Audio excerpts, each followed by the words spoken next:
What is going on, guys? You got Tone here, bringing you week 2 of the IBL Alolan League.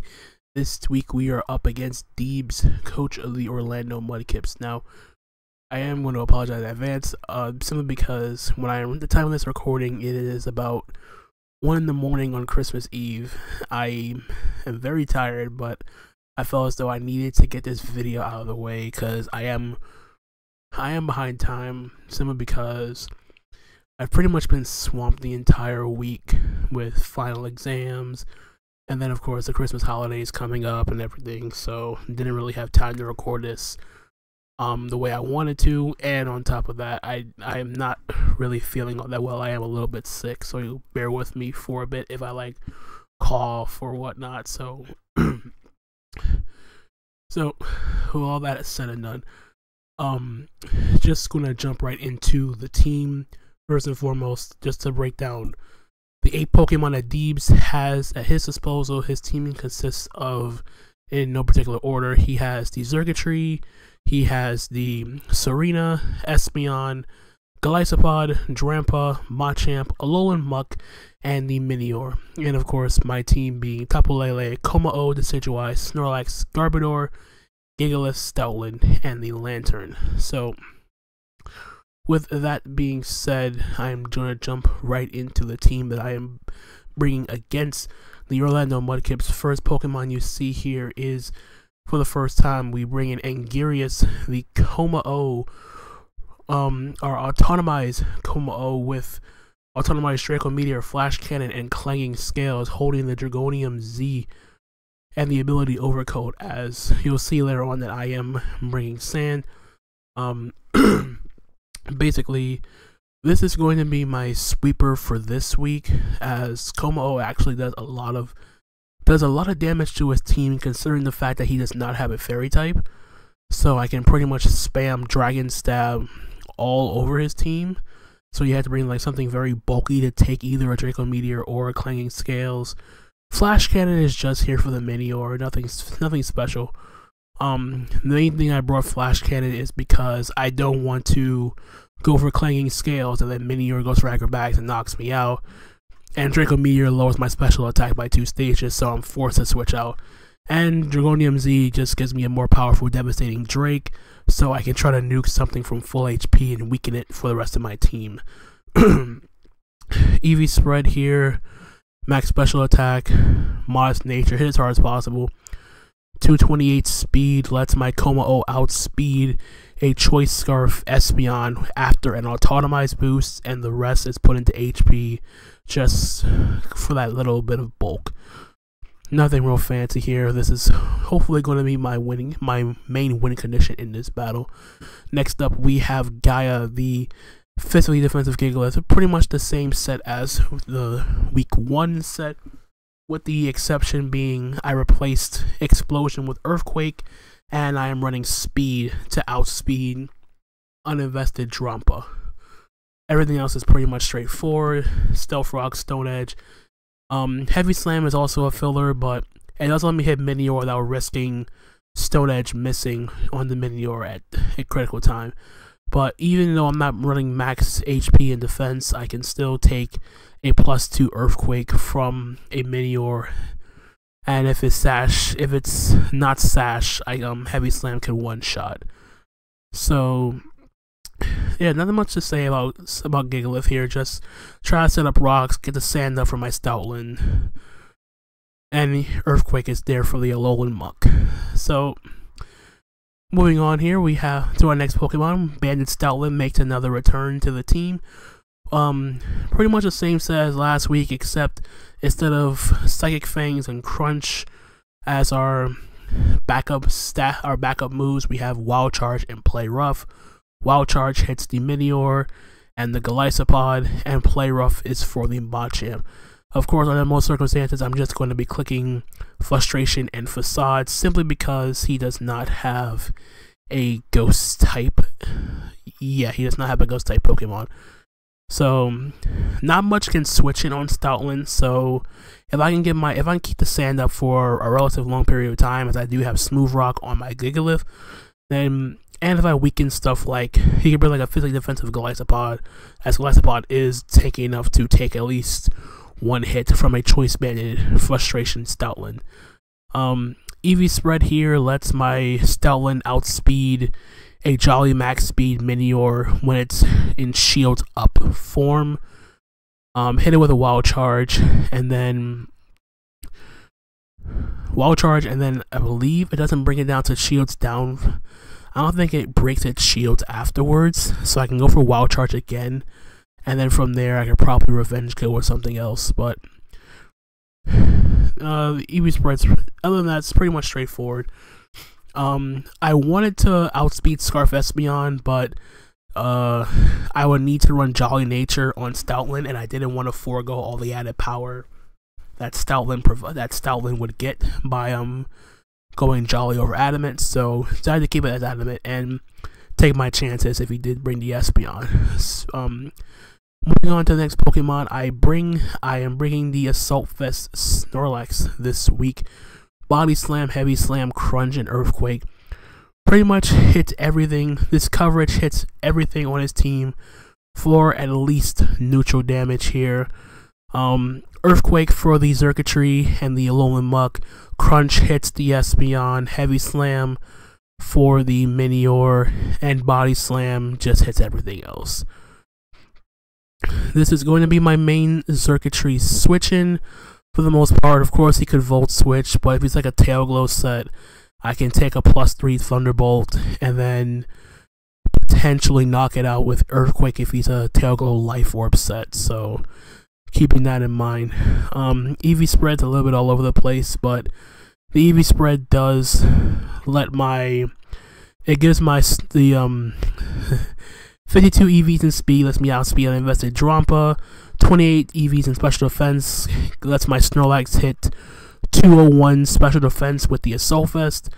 Max attack to hit as hard as possible, and the rest are just put into defenses as it already has high base HP, so it'd kind of be a waste to put it there. So that is my Snorlax. Moving on to Pokemon number 5, of course, we got Tapu Lele, Choice Scarf, Psychic Moonblast, Shadow Ball, and the Fling. Fling is mostly a filler move, but if it comes to a situation in the battle where I do not need my Choice Scarf to outspeed certain Pokemon, like I know certain Pokemon remaining on his team are not Scarf and Tapu Lele outspeeds it, without its Choice Scarf, I can just fling it and then be able to freely switch up my moves at will. Psychic and Moonblast for stab. Shadow Ball is here for the Espeon, and Moonblast prevents me from being walled by Alolan Muck. The EV spread lets me outspeed Xurkitree, timid max speed, max special attack, and the rest is put into HP for the added bulk. And last but not least, we have our Decidueye Shura with Haze, Roost, Spirit Shackle, and U-Turn. This is going to be my main way to deal with Xurkitree if it's set up as the EV spread here. I can take at least one Hidden Power Ice from Xurkitree if it hasn't set up. If it has set up, he would if he tries to like Z Hypnosis or something, try to put me to sleep, and he gets the +1 speed boost, and then he Tail Glows right afterwards. And then if I get a lucky turn 1 wake or something, I can Haze and remove all those stat boosts. I can Haze and get rid of the Shell Smash boosts from Minior. So that's mainly the reason why I brought it, because I do not want to be swept by Minior or Xurkitree. Spirit Shackle, just to trap things. U-Turn for momentum. The EV spread itself, the 132 defense along with the Impish Nature lets my Decidueye take an unboosted Acrobatics from Minior in Shields down form. And the special defense makes it so I have a better chance of taking 2 Hidden Power Ices from a Xurkitree if he is not modest. Timid, it's still a roll with Timid if he's Timid Life Orb, but that's if he's Timid Life Orb. Other than that, it should be fine. So that's the team that I'm bringing against Deebz. Hopefully things will go well and we'll look to go 2-0 in the IBL Alolan League offseason. So, be right back, and we're just going to switch over to the battle, and we'll see what happens. So, see you later. Alright, so we are here with week number 2 of the IBL Alolan League. Maine Red Clawitzers taking on Dan, aka Deebz, and the Orlando Mudkips. So, the team he ends up bringing against us is the Alolan Muck. He brings the Minior, the Machamp, Serena, Golisopod, and the Circuitry. Pretty much the team I expected. The only thing I really had was him bringing Espeon over Golisopod, but that's fine. So in terms of a lead for me, I figured I saw no problems leading off with Gigalith, simply because I could just get up my rocks. When I really get up rocks, I can do some immediate damage somewhere with Stone Edge or Heavy Slam depending on the situation. And I had a decent matchup against pretty much everything except for the Machamp and the Serena. But at the same time, I didn't really feel like it was a real downside, because if you let off with Serena, I switch into Tsuchuai, although I do risk him going directly for U-turn and all that stuff. So yeah, it was pretty much a fail-safe, like a low risk lead in terms of what I wanted to do. So with all that being said, I'm just gonna play the video here. So like I said, just gonna lead off with the Gigalith. As you see, you have Dan issuing the challenge. So I am going to lead off with my Gigalith, like I said. Pretty fail-safe lead for me, at least. I actually leads off with Acid Spray, which turns out to be his Alolan Muck. So that gives me a pretty decent advantage here, seeing as though he led off with the Muck.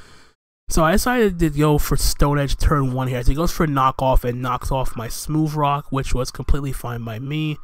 I decided to go for Stone Edge here just in case he switched into the Minior or predicting the EQ, and that Stone Edge did a ton of damage here, which is great for my Tapu Lele, as he's going to withdraw and go out into G-Mars, which happened to be his Minior. Nice and shiny Minior, love it. So he now activates Shields Down mode. I go for another Stone Edge here, I do connect, and I bring him all the way down to his Focus Sash, which is fine. So now here I'm gonna go for Heavy Slam next turn. I could have went for Rocks here, but he still had the Serena, which would have Rapid Spun him away. He ends up getting his own Stealth Rocks here, which is fine, as I'm just going to go for Heavy Slam and knock out this Minior. So Gigalith picking up its first kill of the IBL Alolan League offseason, as down goes the Minior. So now he goes out into Coach DJ, which happens to be his Machamp. I felt as though the safest switch would be the Decidueye here. Hopefully he went for Dynamic Punch, but unfortunately he did predict me to go to the Decidueye. It was kind of obvious, as he goes for the knockoff here, as I take Stealth Rock damage. My leftovers are now gone, and I'm pretty much down. I'm pretty much sacked my Decidueye at this point, simply because it was expendable once the Minior went down, and I still had Snorlax in the back to deal with the Circuitry. So he goes for knockoff again, finishing off my Decidueye, which does suck. It sucks, but couldn't really do much else in that situation that time. So it's now back at even 5-5, but it doesn't be a free switch into my Tapu Lele. Now, knowing he still had the Alolan Muck in the back, it's after I take its Stealth Rock damage. Activate the Psychic Surge, it's all well and good. So now from here, I decided to go for the Moonblast, predicting him to go into his Muck, hoping he'd think I would go for Psychic. In comes the Alolan Muck, as I go for the Moonblast here, doing a tremendous amount of damage, but unfortunately it does not knock it out, but luckily for me, the Sand does. So with Alolan Muck gone, that is great for my Tapu Lele, because now I can freely spam Psychic at will against this team. So now he goes out into his Golisopod, aka Blowback, So from here, I decided to make a very, very aggressive switch into my Stoutland here. I didn't need to, but Tapu Lele was more useful to me, and I didn't really have any other switches other than probably Gigalith. So I decided to go for Leech Life here, doing a tremendous amount of damage, but I knew I could live, and with Minior gone, I know I could freely spam Frustration that he does withdraw the Golisopod and goes out into his circuitry, which was a surprise for the most part, but going for the Frustration, doing a tremendous amount of damage here as the Sandstorm subsides, which does suck. If I had one more turn of Sand, I could have knocked it out with the next Frustration, but needed to keep Stoutland alive, especially since I had Gigalith, so I decided to hard switch into my Gigalith this time. I didn't go into Snorlax just yet, because I knew he would go for the Volt Switch, and getting the Sand back up would be nice for the relative chip damage to the rest of his team. So, get the Sand back up as it goes for the obvious Volt Switch, and I did not bring my Lantern, and that still did a lot of damage, even though the Sand boosts Gigalith special defense. In comes Tiara, which is the Serena. Now, instead of getting on my rocks here, I decided to go for Stone Edge. He could have Rapid Spun. He still had Rapid Spin, but then this surprised me. He was going for a Z move, thinking, okay. I'm thinking it's a Z Grass move, Bloom Doom, but it ended up being Z Sunny Day, which was unexpected, to say the least. So he nullified my Sand by bringing Z Sunny's Day and got a speed boost in the process. I'm going for a Stone Edge here. It's a clean 2-hit KO as the Psychic Surge disappears. Now, I knew the next Stone Edge would take it out, and then I could fully get on my rocks. He goes for Play Rough here, and Gigalith eating it up, living on 11, but unfortunately I missed the Stone Edge, which would have been helpful because it might have knocked it out, but I did get the Play Rough attack drop. So I'm just forced to sack off my Gigalith here to the next Play Rough, which did suck, but with me losing my Gigalith here, I do get to go back into Tapu Lele and get my free revenge kill with my Psychic. And I get the Psychic Terrain right back up onto the field. So, I basically had no choice simply because he was at +1 speed due to Z Sunny Day, so I was kind of forced to go into my Tapu Lele. But Psychic does come through and pick off the Serena. Back out comes the Golisopod. Couldn't risk my Tapu Lele going down this right now because it still did a lot of damage to his team. So I decided to sack off my Stoutland at this point because without the Sand, I can't outspeed the circuitry. And there was a possibility that I was thinking in the back of my mind that the Machamp was Scarf too. So sacking off Stoutland here was the best play in my mind. So down goes my Stoutland here, but it does allow me to get a free switch into the Kommo-o as the sunlight fades. In comes my Kommo-o here, and taking Stealth Rock damage.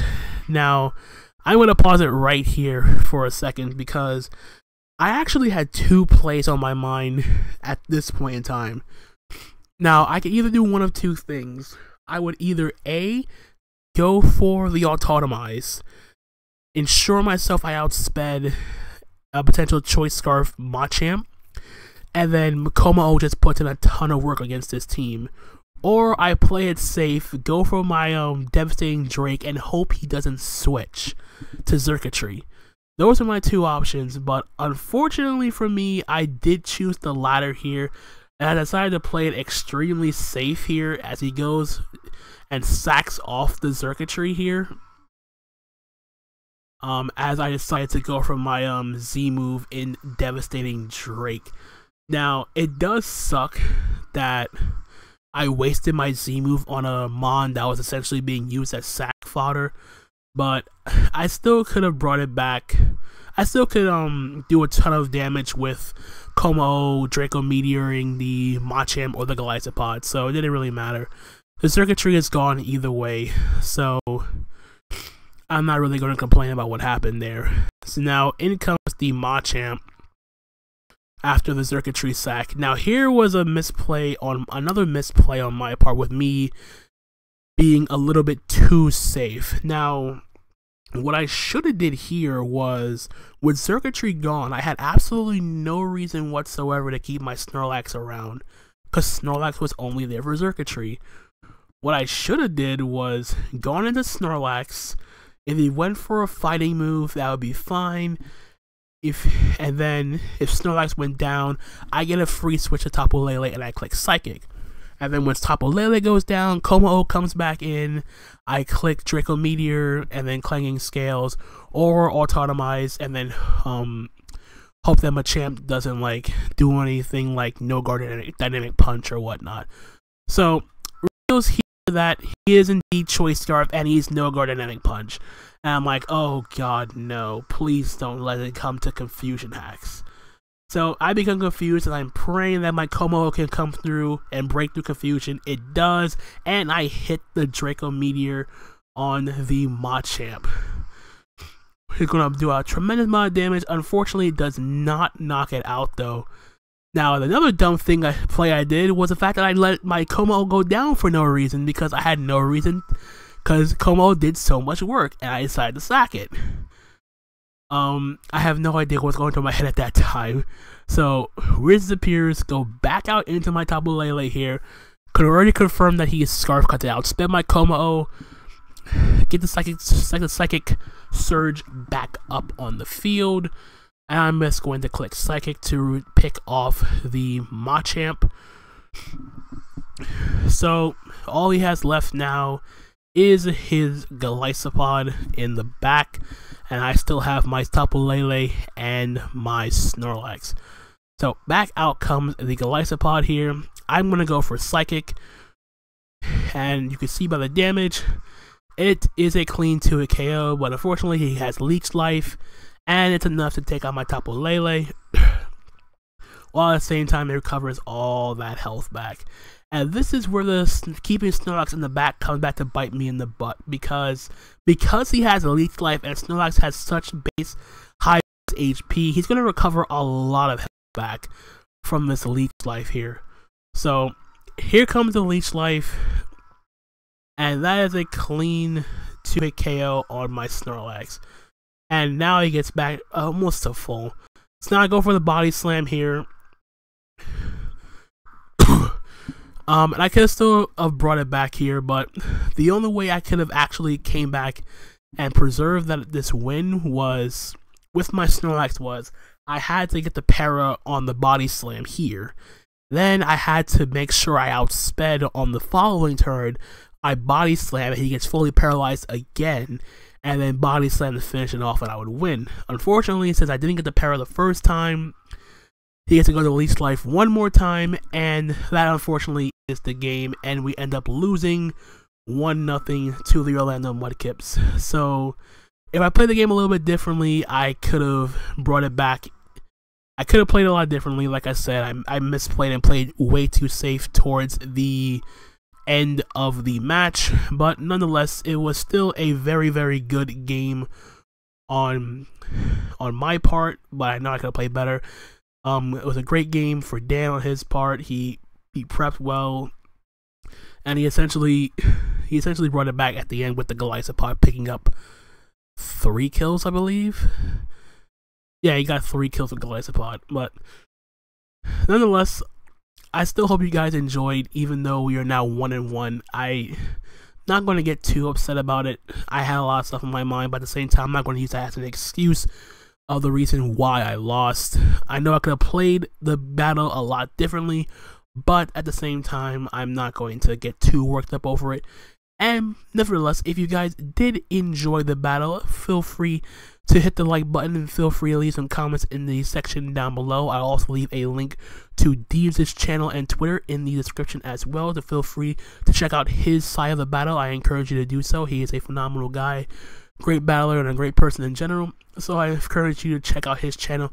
And before I forget, I also want to thank you guys, the viewers, as my channel has hit 50 subscribers. It's not much, but considering where I started way back, when I started my channel in May, it's sort of a bit of progress. I know I have some work to do in terms of my content, but nonetheless, I hope you guys enjoyed it nonetheless.